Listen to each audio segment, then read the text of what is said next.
저는 스마트 워크 디렉터입니다. 시대에 맞게 시대에 통하는 방식으로 우리의 일하는 큰 전반적인 환경을 좀 바꾸는 걸 의미해요.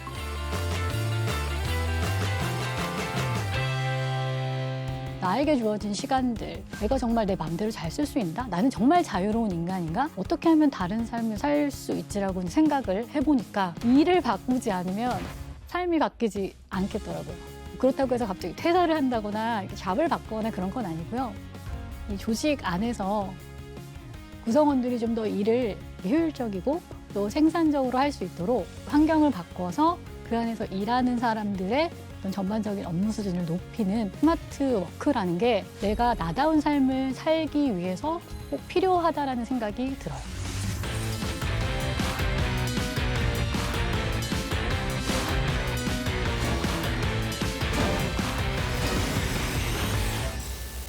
사회적 거리두기 조치 해제에 따라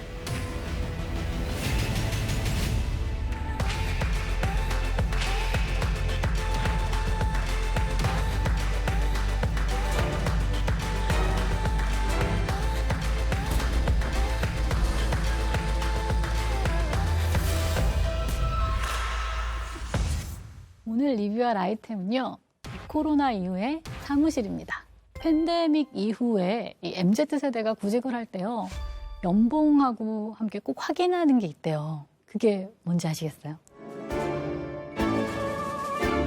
바로 재택근무를 할 수 있느냐 없느냐. 취업 인터뷰를 하면은 일주일에 몇 번이나 재택해요? 코로나 끝나도 저희 원격근무 할 수 있나요? 이렇게 물어보는 구직자들이 정말 이전보다 아주 눈에 띄게 늘었다고 하더라고요.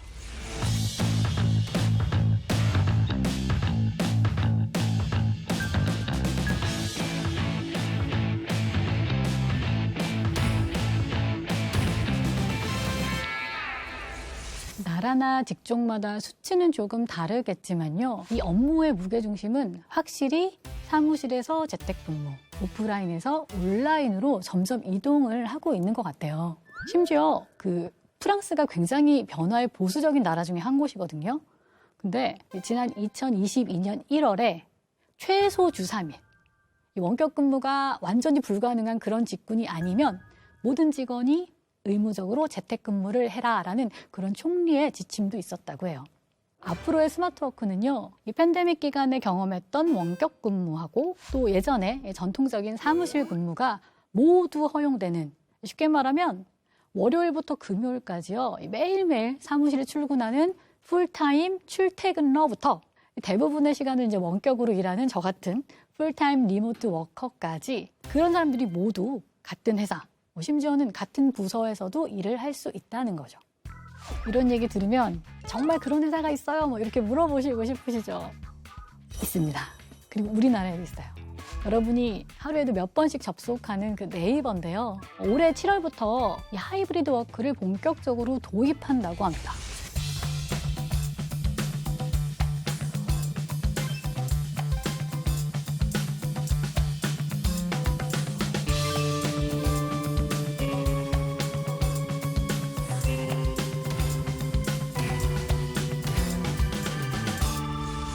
실제로 네이버가요, 본격적인 시행하기 전에 R타입, O타입 선호도를 각각 조사를 했는데요. 네이버 직원 전체가 한 4,700명 정도 되거든요. 그 직원들 중에 55%, 그러니까 절반이 넘는 직원들이 선택한 타입이 뭐였는지 아세요?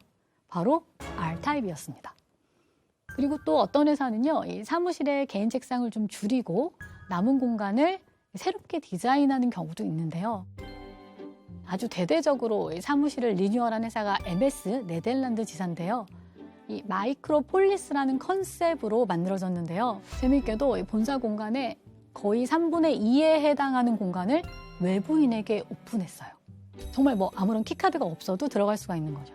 그래서 이 본사 사무실 안에서 마이크로소프트의 협력사라든지 고객 혹은 지역 주민까지도 아주 자유롭게 이용할 수 있는 오픈 라운지를 만들었습니다. 실제로 팬데믹 기간에 스마트 오피스로 전환한 기업들을 보면은요, 개인 업무 공간이 줄어든 만큼 여러 사람하고 협업할 수 있는 그런 공간을 많이 만들었어요. 전보다는 좀 더 다양한 형태로 또 다양한 분위기에서 더 효과적으로 협업할 수 있는 그런 환경이 만들어진 거죠.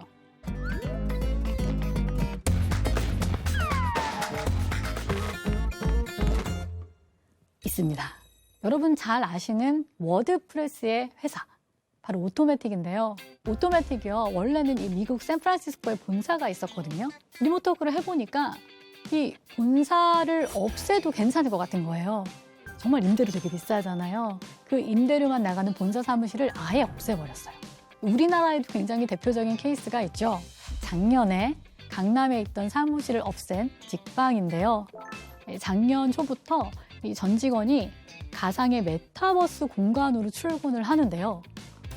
내가 출근을 하는 게 아니라 나의 아바타가 출근을 합니다. 덕분에 매월 빠져나가던 아주 높은 임대료 부담이 당연히 사라졌고요. 저는 이게 정말 포인트인 것 같은데요. 요즘 MZ세대에게 가장 핫한 회사, 가장 일하고 싶어하는 회사 중에 하나가 바로 직방이라고 해요. 그렇다면 왜 이렇게 많은 사람들이 원격 근무를 원하는 걸까요?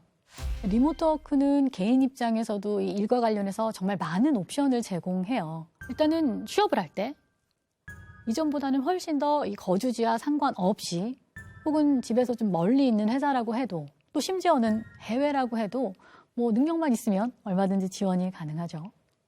이 일하는 공간에 대한 제약이 사라지면 어떤 일이 생기는지 아세요? 바로 일하는 시간과 방법에 대한 제약도 점점 사라지게 돼요. 왜 그러냐? 이해하기 쉽게 예를 하나 들어볼게요.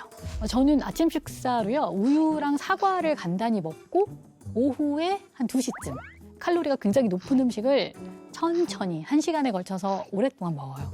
근데요, 이게 가끔 제가 이제 프로젝트 때문에 한 사무실에서 여러 사람들하고 9 to 6로 일을 할 때가 있거든요. 그러면 보통 사람들은 점심을 12시에 먹잖아요.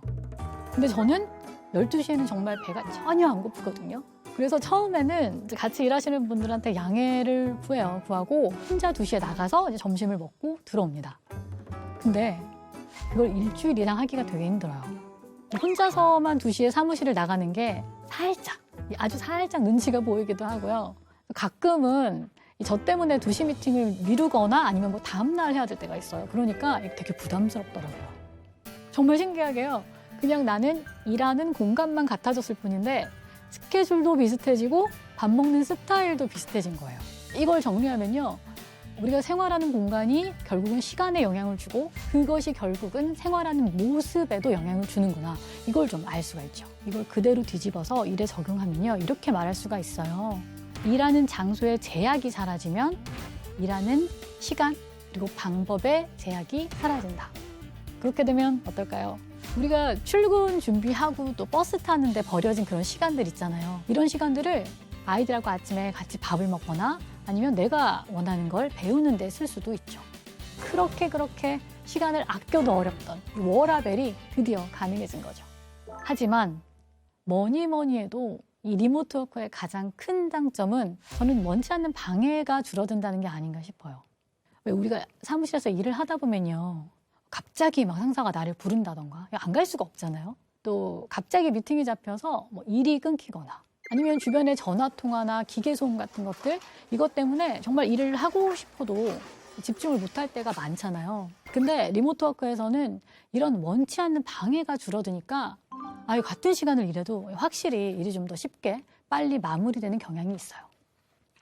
실제로 저희가 참여한 한 리모트 워크 전환 프로젝트를 보면요, 사무실에서 일할 때보다 재택근무를 할 때 같은 사람, 같은 포지션에서 하루에 처리하는 업무량이 좀 더 증가하는 경향을 보였어요.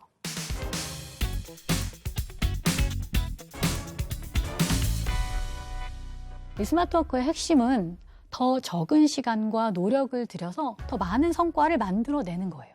즉, 효과적이면서도 효율적인 방법을 찾아내는 것이죠.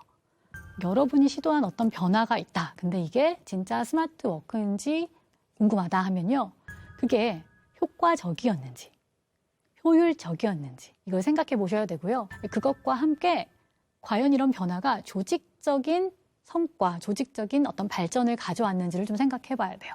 어떤 변화를 통해서 회사의 일부가 아니라 그 전체의 전반적인 개선이 이루어져야 그게 진정한 의미의 스마트 워크라고 할 수가 있습니다. 그래서요, 이 대부분의 스마트 워크 방법론들을 좀 보면 사람을 바꾸기보다는 그 사람에게 영향을 주는 환경, 그러니까 시스템을 바꾸는데 훨씬 더 집중을 해요. 근데 아쉽게도요, 아직 우리는요, 이 변화가 필요할 때 환경보다는 사람을 바꾸는 방법에 익숙합니다.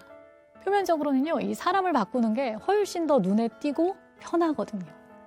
근데 이렇게 사람을 바꾸는 게 목적이 되잖아요. 그러면 이 변화가 성공할 것인가 아닌가의 그 여부가 너무 이 개인에게 의존하게 돼요. 한마디로 결과를 컨트롤하기가 어려워지는 거죠. 또 만약에 사람이 바뀌어서 변화가 생겼다라고 해도 그 얘기는 곧 이 사람이 나가면 금방 그 변화가 무너진다라는 뜻이 되죠. 즉 지속 가능성이 없는 거예요. 그래서 이 지속적인 변화는 사람보다는 시스템을 바꿔서 만들어지는 게 좋습니다. 좀 더 시간이 들고 좀 더 돈이 들더라도 그렇게 변화를 해야 다시 돌아가지 않죠. 자, 그러면 이제 여러분이 경험한 그 재택근무를 한번 떠올려 보세요.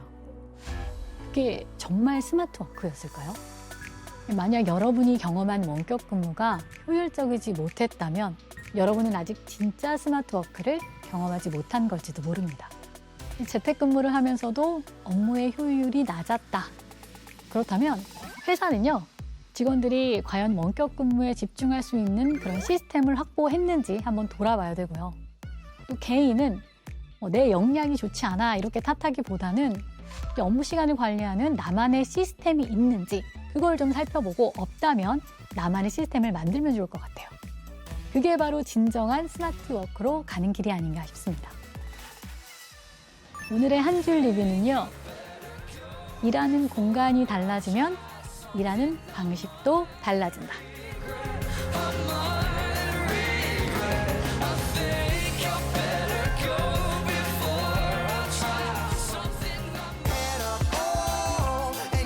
Your head down, hey, you gotta keep your head up, oh, and you can let your head down.